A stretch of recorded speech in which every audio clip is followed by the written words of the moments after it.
Hey guys, welcome to the Professional Development Podcast. Today we welcome on a very special guest, and that's Michael Easter. Michael or Mike?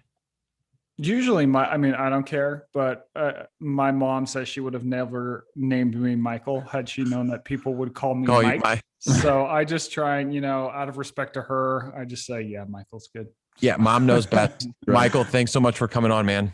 Yeah, thanks a lot for having me, guys. Should be fun. Yeah, we're super excited. Should be a good episode. So you're the author of the book, The Comfort Crisis, and Brad's actually reading it right now. I just kind of started on it. The mantra of our podcast is, if you're not growing, you're dying. And in order to grow, you obviously have to step out of your comfort zone. So can you talk to us of a little bit about the book and why it might be like the easiest time in human existence to stay within our comfort zones? Yeah, for sure. Well, I think first it's very important that I let you guys know that. So I'm a professor at UNLV, and some of my students call me a brofessor. So look at that. Yeah, our brands are totally aligned. Yeah, that's awesome. That's amazing. So yeah, the book is called The Comfort Crisis, and it is basically about how, as the world has become a lot more comfortable, convenient, easier over time, that's affected our health and happiness in a lot of different ways. So you look at a lot of the most pressing problems that society is facing, everything from obesity, chronic disease, depression, anxiety, lack of meaning. They can all be tied back to the fact that things are easier for us than ever in a lot of ways. I mean, I think the one that everyone sort of intuitively gets and thinks of initially is the fact that we don't really have to move anymore to live, right? Life used to take effort, but it goes way past that. It goes to our food system. I was just even talking to someone about how we evolved in these environments of complete silence.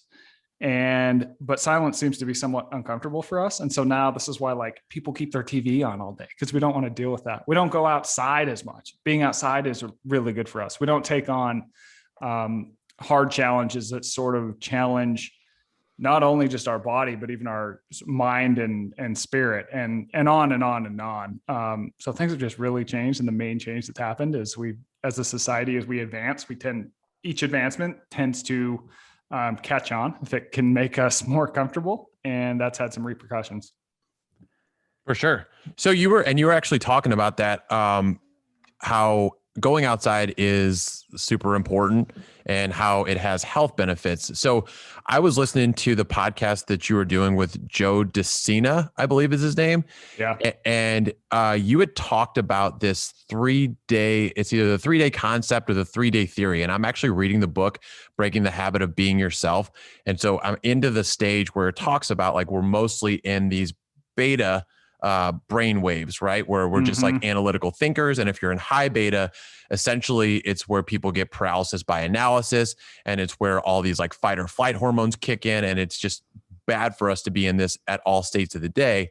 But you can get into what are alpha brain waves, where, basically info is consolidated and it goes into it goes into gray matter. You're probably going to be a lot better at this. Can you talk to us about is it the 3-day theory or 3-day concept? 3-day effect. 3-day effect. Yeah. Can you talk to us about that?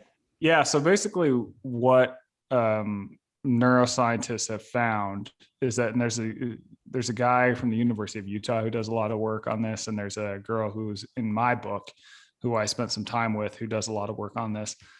Basically, so humans now spend 95% of our time indoors. We know that being outside is good for us. And this is probably because these are the environments that we evolved in. And so they kind of speak to us. And now we live inside in these walls and right angles and all these things. And we know that different doses of time outside is good. But the 3-day effect is sort of at the top of this concept called the nature pyramid. And it basically states that after you've been outdoors for more than 3 days, disconnected from electronics, if you're on your cell phone, this totally cancels this out. Yep. But basically what happens is your brain starts to lapse into those alpha waves. Because to your point, in the modern world, we mostly ride these beta waves that are kind of go, go, go. And by getting into alpha waves, these are the same waves they find in experienced meditators, and they're associated with more creativity, calmness, just general life satisfaction, just like a feeling of well-being, and even kind of like a slowing down of time. And I think people intuitively, you experience this when you go outside for extended stretches. It's like and I experienced this when I was up in Alaska, but it's like the first day or two, you're still like a little bit kind of, like, oh, did I leave the garage open? Oh man, like I'm gonna have so many emails, and like you're just kind of, but by day 3, you're just like, oh, this is nice. Like it's like this Zen wavelength that people tend to find, and we don't really get opportunities to have that as often now. So this is why this concept called the nature pyramid says that you should spend at least 3 days in the backcountry once a year. That's awesome. And from what I understand from my research I've done on you, your journey to get out of your comfort zone was when you were dealing with alcoholism and deciding to become sober. So, for a lot of our listeners, one of our hosts, myself, I'm sober. Another one had just reached his 1-year milestone of sobriety as well. And what would you say to those people who don't think they have that opportunity to get out of the comfort zone? Because it's something like you said, drinking a beer or having a glass of wine, that gives people that comfort that they don't really realize. And then when they try and break through it, it's so hard. Yeah. I can to speak for myself. I think for me, and for a lot of people that have like a problem where, I didn't really have a choice of whether or not I was going to drink. Yeah. My favorite drink has always been the next one. Yeah. And when your favorite drink is the next one, you sometimes find yourself in quite a pickle in life. They don't run out, do they? Yeah. So that becomes problematic. But like for me, drinking just was a really easy fix to all my problems, whether that was like, it just made me feel more comfortable with myself, with whatever was going on. That first drink would always fix it. Now, the 17th drink, now that's what was causing all my problems, but I didn't see that, right?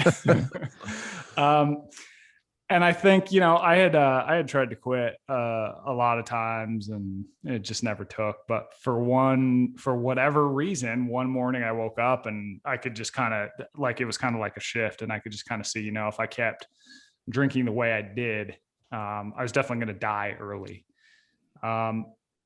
Granted, that would be the more comfortable thing to do. That would be easier. Drinking's pretty easy. Or I could try and get sober. And this was kind of the uncomfortable path, where humans hate change, especially when that change involves it's scary because, you've kind of leaned into this thing your entire life, and now you're going to have to just totally give up the thing that has worked, even though you can kind of see it's tearing your life apart. Yep. But I chose that second path, and I'm lucky that it took, it's like still something I'm conscious of and have to be, aware of. But yeah, so for, I guess, someone in that position, I kind of think about it as like, what helped me determine that I had a problem was, back to the idea of what's your favorite drink. Mine was the next one, right? If you are the type of person where if you have one drink, you're not sure if you're actually going to have just one whenever you pick up that first drink, might be worth looking into. I think that people sometimes have to hit some sort of point where things get really bad before they can change. But I will say that, for me, after I got sober, literally every single facet of my life improved. Yeah, it sucked going through that. And that's kind of the overall message of the book, is there's a lot of things in life that are uncomfortable to go through. But on the other side of that is a lot of self-improvement in a variety of ways. So absolutely. Yeah. And so it's one of those things where whether it's, a struggle with alcohol or eating or exercise or anything that you're trying to change, most people make changes for one of two things. It's inspiration or desperation. Unfortunately, most people wait till they hit a rock bottom in one of those areas in order to start making changes. And speaking of making changes, I'm in the recruitment world, and we're seeing this big issue right now with candidates where people are flaking, like no showing on interviews, lying and say that they had something pop up, or like texting 5 minutes before and say it's the weirdest thing in the world. Crazy. And where they're ghosting. And I think part of it has to do with what happened with COVID. And you talked about like the comfort, right? Well, when COVID hit and everybody was getting checks, or, their companies were still paying to keep them on payroll, but they didn't have to do anything. They could literally sit at home, sit in their pajamas. They could hop on a Zoom call like once or twice. I think people are struggling to get past like back into the office. I have to work like a full-time job. So I don't know that, like I said, this is really random, but like, do you have any opinions on like maybe what COVID has done to put people in that comfort, and even more so struggle to break out of a comfort zone? Yeah, I think you've kind of seen two reactions to COVID. And I think the most, if you look at research, the most common reaction is that we just kind of got more comfortable. So like, drinking, smoking, video game playing, screen time, porn watching, all these other things, they rose significantly during COVID because it's stressful. And so to sort of comfort ourselves, we did all this stuff. We just got more comfortable. A lot of people gained weight. There's a quarantine 15 or whatever they're calling it. But I also think that you saw another group. It was a little less common. But for example, you could not get a spot at a national park because a lot of people were like, shit, I need to go outside. You could not get your hands on indoor gym equipment because some people were like, oh, this thing is I'm maybe going to be worse off if I get this thing, if I'm not fit and I haven't worked out and whatever. So I need to change. So I think there was two reactions: the people leaning into comfort and people going like, oh, maybe this is a time to rethink how I'm living my life. Yeah. And I actually totally agree with that. I mean, us as a group, we're in St. Louis, Missouri. Andy Frisella has created the 75 Hard program. I completed it during quarantine, and Matt is actually just about to wrap his up right now. And that's like, as far as, getting out of the comfort zone, I feel like we both attacked that situation head on. Yeah. And so Totally. I was going to bring that up. It's, I didn't realize, like, people, whenever I've been going through it, because I post the daily story or whatever to show a day I'm on. And I tell people, I'm like, it's not to like boast and say, but it's because I'm kind of insecure. And I know if people see that I'm doing it, that they're going to fucking know if I stop at day 64 or whatever it is. Right. So it's like, where's day 64? Yes. Yeah, totally. Exactly. But people have been asking me like, why did you do it? Like, and I'm like, there's a lot of reasons why I could do it, but part of it had to do with boredom. Right. Part of it had to be being stuck in a routine. Part of it was because I was craving growth and I was really untapped on some of my potential. And so after listening to more of your stuff, I was like, I was comfortable, right? Like I was so comfortable that I wanted to do something that was going to force me to, not go out and drink with friends. It was going to force me to stick to a diet. It was going to force me to do all these things for 75 days, which I had never done. Like I said, is because I was craving and I needed, like you said, to really put myself through something, whereas trials, tribulations, injuries, just a complete mental fuck, in order to come out a little bit of a new person, or at least develop some new habits. Yeah. I think you learn something about yourself along the way. In the book, I talk about this idea that's called Misogi. And there's this guy who I write about and spent time with in reporting the book, and his name is Marcus Elliott. And he's out there. He's a Burning Man OG who's going. He sounds awesome from stuff you've said on other podcasts. That guy's like intense. Yeah, he's super rad. Really just kind of like one of those people who just kind of gets it and like will just say like these small little things that like hit you like a truck, like he just gets it. Super smart though. So he's out there, but he's super smart. Went to Harvard Medical School. All that stuff is like really revolutionized sports science with big data and AI and whatever. But like he understands that what improves people can't always be measured. Like what improves your potential and performance. And so to get to that, he does this Misogi thing where it's once a year, pick some really, really hard freaking task. And he defines hard by saying you should have a 50% chance at completing it, like true 50% shot if you execute perfectly. And then the second rule is that you can't die. So they, they do just, yeah, it's a good one. Try and follow that one. Right. So people know if you failed that part. Yeah. They've done stuff like, carried a heavy boulder underwater for 5 miles, just like one person goes down and walks it and then comes back up and the next person goes. Crazy, like height, they'll pick a mountain, the farthest mountain they can see, and try and get to the peak in a day. But really, it's not a physical thing though. Really what they're trying to get at is these sort of psychological and even sort of spiritual layers you find when you put yourself in a position where you really have to sort of dig deep and find your shit and keep going, Yep.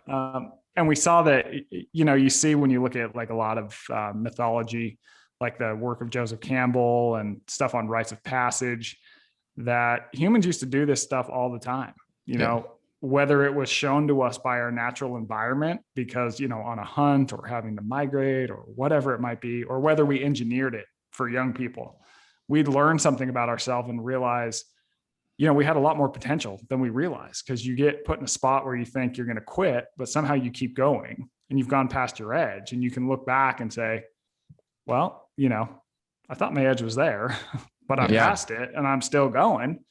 And I think that gives you a new gear that you didn't realize was there. And then you can take that gear. The point is not to do the thing and leave it there. The point is that now when you go back into your normal life, you have this new gear that you can use in your work, in your relationships, in whatever the hell it might be.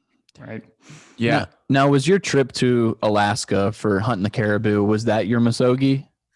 Yeah, I think it kind of was. And I've done one, try to do one every year since. So my Alaska trip was 2019. It was like right before COVID in the fall. I think it was. Yeah. I had to basically go because I'd never really hunted. I'd done some outdoor stuff, but like more than a month up there. I mean, that's that's a intense. long time. So yeah, it was. And like, there definitely was times where I'm like, what the hell am I doing up here? Like, this is crazy. I want to go home, but I didn't by making that through that entire time. I did not. So it was like, you come out and it's like, wow, I wasn't sure if I could do that going in. So what's the next one we're all going to do together? Yeah. Well, I think that you guys are in Missouri. Yeah, we where do you live? Okay, so I'm in Vegas. Yeah, there you go. That's Misogi. I'm in Vegas and I hate water. Like, I suck at swimming. So for me, I'm like, I should probably, if I'm scared of water, I should probably do a water Misogi next. Yeah, that's awesome. Yep. Yeah. We'll figure something out. Yeah. So we'll just get a verbal confirmation from you right now that all three of us, or maybe we'll grab the other guys, we'll do something. We're gonna swim to like Catalina Island or something. We'll do it. Okay. Or Alcatraz. That would be a freaking great story. Go to San Francisco and swim from Alcatraz. Do people do that? I mean, besides prisoners that tried, that's a great story. Yeah. Okay. We're down. We're gonna write it in. We'll talk dates after this. So, another one on the Joe DeCina podcast, you talked about there's somewhere between 6 and 12% of the world thinks only 6 to 12% think the world is getting better, which is fucking nuts to think about, because we've got all this. I mean, we're literally talking to you from across the country, right? And you talk about, and it's a super interesting concept to me, the prevalence-induced concept of change. So I'll let you talk on that. Could you just start to expand on that a little bit of what it is? Yeah. So here's how it started. There's these two Harvard psychologists and they're at an airport and they're going to a conference and they're standing in line in TSA and they notice something funny. And that's that TSA is really good at finding problems and they're often wrong, right? So like, how often have you gone through security and like they rip apart your pack and what do they find? It's like a bottle of water, or there's like, just something stupid. And granted, like their job is to find problems and you want them to be better safe and sorry, but they also wondered like, what if all of a sudden, like people stopped forgetting the bottle of water in their backpack and like the scanners never went off? Like they were just, all the problems went away. Yeah. What do you think they do? Do you think they would just let people sail on through? And being psychologists, they're like, I don't think they would. I think that because their job is to find problems, they would just start looking for problems and, let's just tear this apart because, well, maybe. And so they wanted to know, like, does the human mind just search for problems when maybe problems don't exist?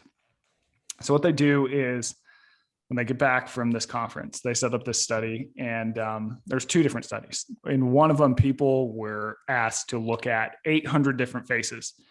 And the whole point of the study was to deem whether the faces they saw were threatening or non-threatening, right? So they would be like, threatening, not threatening, threatening, not threatening. But after the 200th face, they started showing the participants fewer and fewer threatening faces. In the other study, it was really similar, except this time it was with ethical and unethical research proposals. So they'd read these proposals. Okay, this is ethical. This one's unethical. Midway through, fewer unethical proposals. So you would think, because these should be rather black and white, right? If you see a face and it is threatening to you, okay.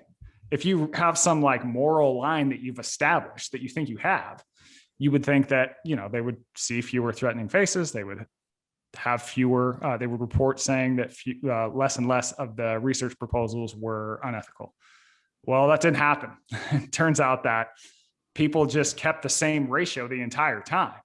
So what this tells us is that the human mind is really good at seeing problems, and it bases its problems on everything that's come before it. So we don't really have an ability to see down the line in history and be like, oh man, 300 years ago, 400 years ago, 4,000 years ago, we had it really, really bad and hard, and I have it so good right now.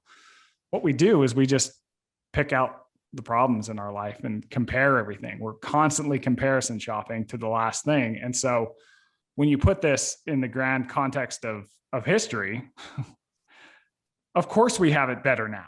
Like you said, we're Zooming right now. Yeah. We're doing this in air conditioning. We're well fed. How many miles did you have to run for your food today? Yeah. None, right? Exactly. Things are amazing. But when you poll people, they think of this kicks in this idea of prevalence-induced concept change or problem creep, as you can think of it.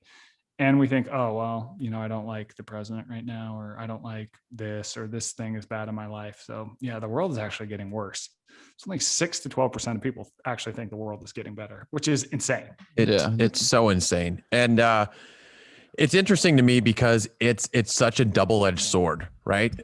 Because what you were talking about, people tend to get really used to their circumstances. Like as human beings, it happens really fast, whether it's you win the lottery or they've actually done studies on like amputees and like their level of happiness and stuff, like X amount of time afterwards.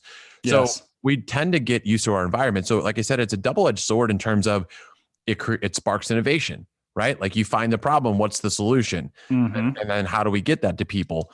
But on the other end, people can get so fucking granular with it that they start to label things as microaggressions just so they can have an excuse to be offended, right? Yeah. Well, we start to become less satisfied with the same thing that used to satisfy us.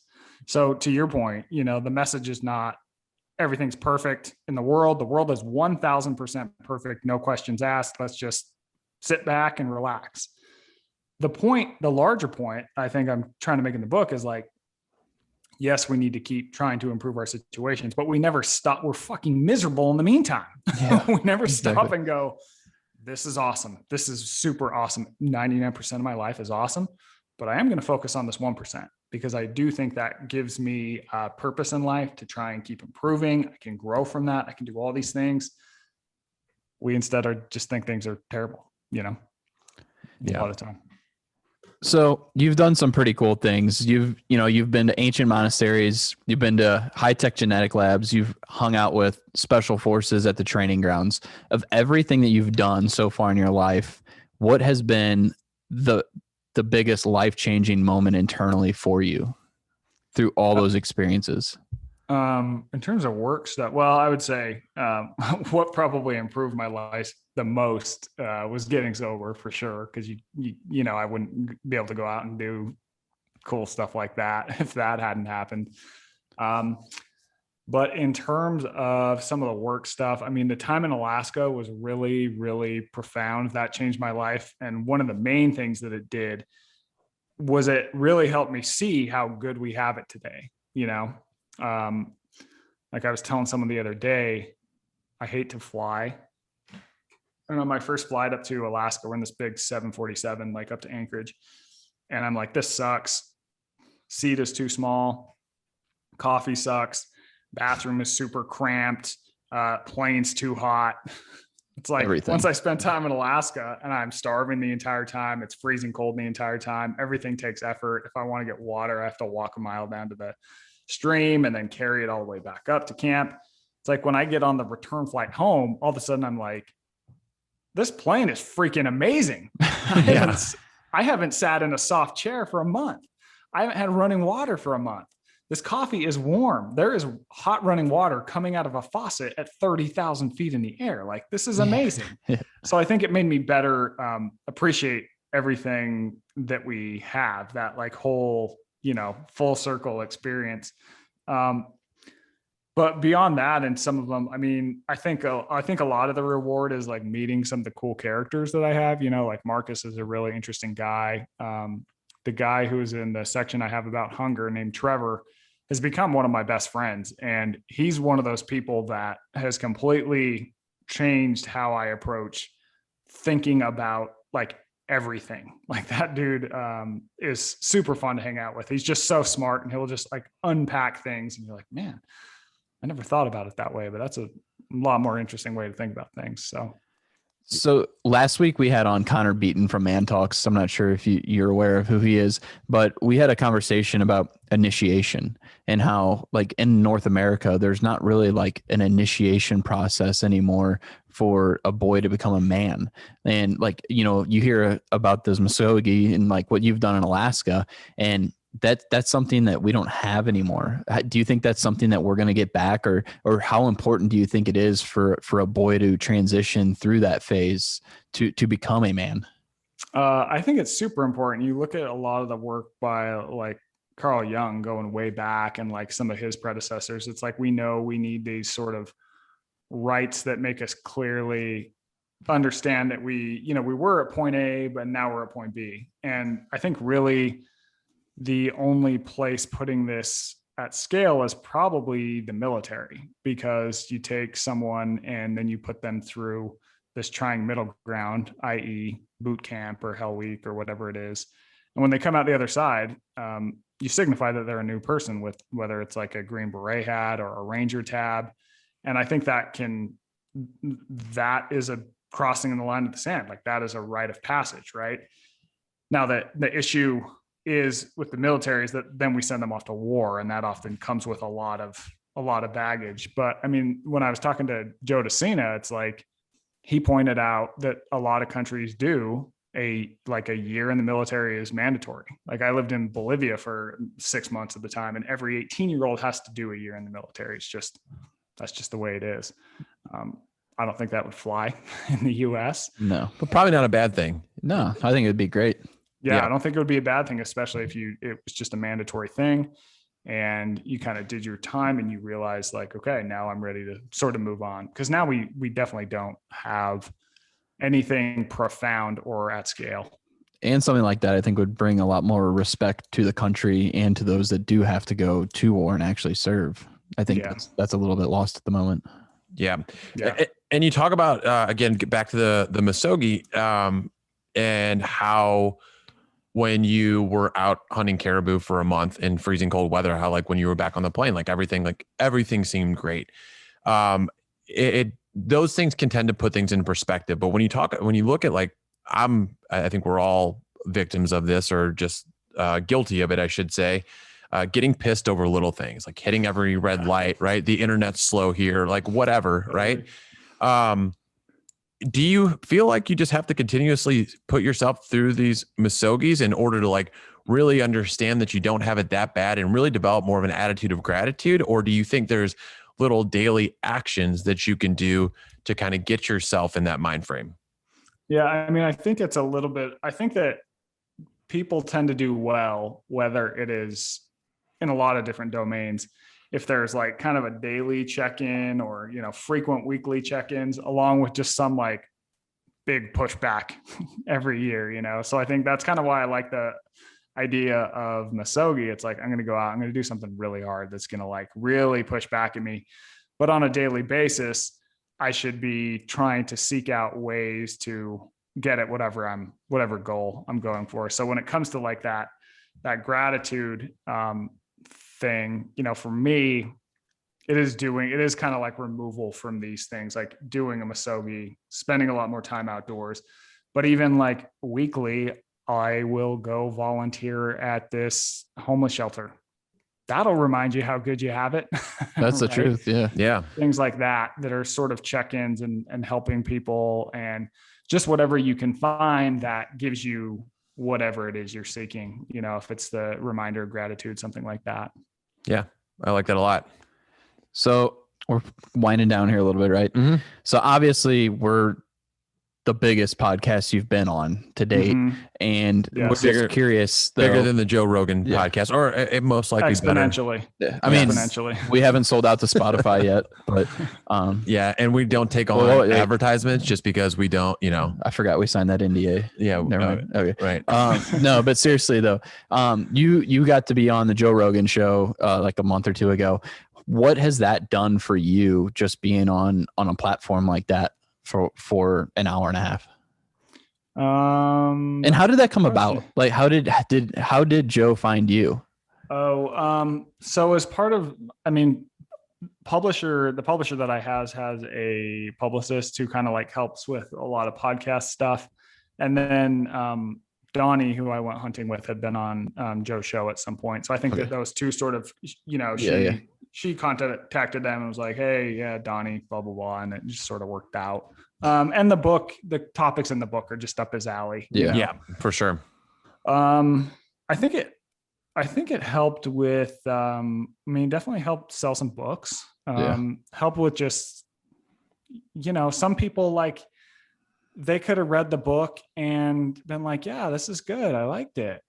But if they heard it was also on Rogan, they're like, oh, this book is way more like it. Just people just go, oh, okay, then it must be legitimate, which we sometimes need that, credibility through the roof. Yeah, I do the same thing when it comes to books. You don't know like what, you get what I'm trying to say. I think that's helped. But I think like most important is that, some people have found me through there who are really cool and picked up the book, and it's helped their lives. And I think that's like the big reward of writing a book like that. Like this is, initially I was kind of, when you release a book into the world that you've been chipping away at for 3 years, you don't know how people are going to take it. And like, some people are like, I thought it was okay. But then sometimes you get messages that are like, hey, I'm a military vet with PTSD and I was overweight, and, I read your book and I started doing a lot of stuff in it and I feel a lot better and I'm down 20 pounds. And you just go, well, fuck, that 3 years was worth it for that one message. Exactly. Yeah. So that's awesome. Yeah, that's cool. Yeah. That's incredible. Again, being able to change lives is pretty incredible. I'm excited to read the book for sure. Brad, do we have any other questions before we're going to get to? No, I think we covered a lot of shit there. So, okay, cool. So we'll get into the Onlyfans Inquiry. Who we got, Brad? So this week we have a question from Jessica, and obviously we market the women just as much as the men on Professional. Good. So she wants to know, she read your book and she said, if you could pick two things from the book for people to implement in their life first, what would they be? Silence, a break from technology, nature, talk about death. What would the two action items be that you would suggest for people? So I'll answer this so if I'm thinking of like a grand scale of people, if they were like, let's say Joe Biden calls me up and he's like, hey, I'm passing some laws. What do people have to do? Right. So we're putting these at a grand scale. Yeah. I would say Yeah, this is tough. I mean, I had other ideas that were going to go in the book and they got cut because I didn't think were as important. So this is tough. It's like choosing from your children. What are your two favorite children? That's actually interesting though, that you have ones that didn't make the book that could possibly be your advice right now. Well, if they made the book, I thought they were most important. Okay. So I'm really kind of having to select between stuff in the book. I think that the idea of realizing your impermanence and thinking about death practice, I mean, that's a good, easy way to get pretty grateful. And I think it can change people's behavior in a really positive way. And you can do that before bed, right? Yeah. So getting into that, and so just to pause there, because I haven't read the book, and that's something that is like, I don't personally have, like, I guess I haven't thought about it, right? Like, and if I think about death, it's like, I just change the subject, right? My head. So can you talk to me and then our listeners a little bit about why that piece is so important? Yeah. So I won't tell like the entire story, but Sure. after hunting, I started thinking about how we approach death in the US. And, you know, we really kind of ignore it and try and hide it. And this goes from our food system to our funeral system. So if you think about our food system, it's like meat just kind of shows up at the grocery store. It's packaged in a way that we're not reminded that it came from something living. But through hunting, like, you have this realization, or I did anyways, that in order for one thing to live on, another thing has to die, right? And, you know, in the US, even with our funeral system, when someone dies, we make them look as alive as possible for like one final viewing. And then we put in the ground, and then what's the advice? Oh, take your mind off it. Go do something. Take your mind off it. Don't think about it. You know? Now this is very different than some cultures. So I traveled to Bhutan, and in Bhutan, the people are instructed to think of their death anywhere from 1 to 3 times a day. And death is really woven into the society, and its art, and its cultural celebrations, and in all these different ways.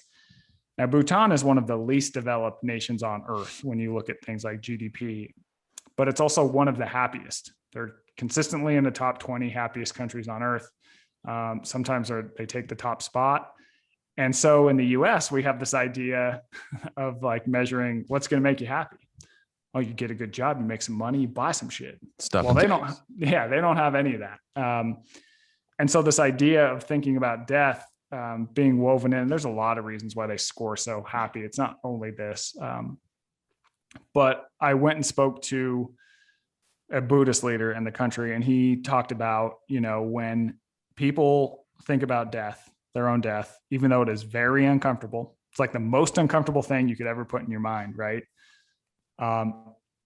It helps cut the BS from your life. It changes your behavior, because all of a sudden you start asking questions like, okay, if I know this ride is going to end, I'm going to be more conscious and present of my behavior on this ride. You know, he said, he explained it like walking towards, like everyone's walking towards this cliff. Mm-hmm. You are, I am, we all are right now. And this cliff is going to end. The cliff is death. Now, you can choose to just keep walking and not realize there's a cliff there, or you can be more conscious of the cliff, because if you're conscious of the cliff, then you might say things differently to the person you're walking with. You might notice, you know, the beauty of the nature around the cliff. Like your behavior in your day-to-day life is going to change in such a way that tends to make people happier and help them make decisions that affect them more deeply. You don't get as caught up in this sort of mundane stuff that we tend to get caught up in, I would say. So that's why it's important. But in terms of number 2, I would say, you know what, let's go with rucking. I think that more people, so one of the reasons that our rates of chronic disease in the US are so high is because we just don't hit the fitness markers we should, you know, and all the research suggests that improving your cardiovascular fitness and improving your strength levels is one of the easiest and best ways to fend off the diseases that kill us now. Heart disease, certain cancers, strokes. Even if you were in a car wreck, being fitter, you are less likely to die. Yeah. So it has all these benefits. And I think that the rate limiting step for a lot of people is, I talk about in the book, like even when we exercise now, we tend to do it comfortably. The average person, right? Air conditioned gym. I'm on an elliptical. Then I go to some machine and I do like the biceps curls on the machine and then I go home. Rucking is interesting because the human body is built the way it is, essentially so we could run long distances in the heat. And we would use this to basically chase animals down, and the animal would eventually topple over from heat stroke. We'd spear it, and then we'd have to carry it back home. So that's the second thing that we're built for. And, I argue a lot of people still run, but not many people carry heavy stuff for a workout. No. But I argue it's a lot better for us because you're still getting the cardiovascular benefit. But it's a lot safer. So running, just because of the way we live now, tends to injure a lot of people. The injury rate on running is relatively high. Mm-hmm. And it also gives you an element of strength. It's sort of like cardio for people who hate running and lifting for people who hate the gym. So I just think it's a super accessible way for people to be more active. And we know that's super important. And it usually gets people outside, Awesome. and we don't spend enough time outside. So you're hitting a lot of ducks. I like that a lot. And Brad and I were actually talking about that. I think we're, as a podcast, going to try to get something at, like, I don't know if they've got like actual events that involve some sort of rucking, but we're going to try to get something going. Yeah, you should. Okay. So check out Go Ruck. They do some challenge type things. There's anywhere from, they have 6-hour events, 12-hour events, and 24-hour events that are team events. They're really cool because, most modern fitness events are kind of solo endeavors and you're not forced to work as a team. So it's cool to do stuff with a bunch of people. Cool. Awesome. Love that. Well, we really appreciate our time with you today, Michael. I really enjoyed the book. Looking forward to finishing it up, and thanks for coming on. Michael Easter, AKA the Professor. We appreciate you. Yeah. Thanks a lot, guys. That was fun. Awesome. Right. See ya.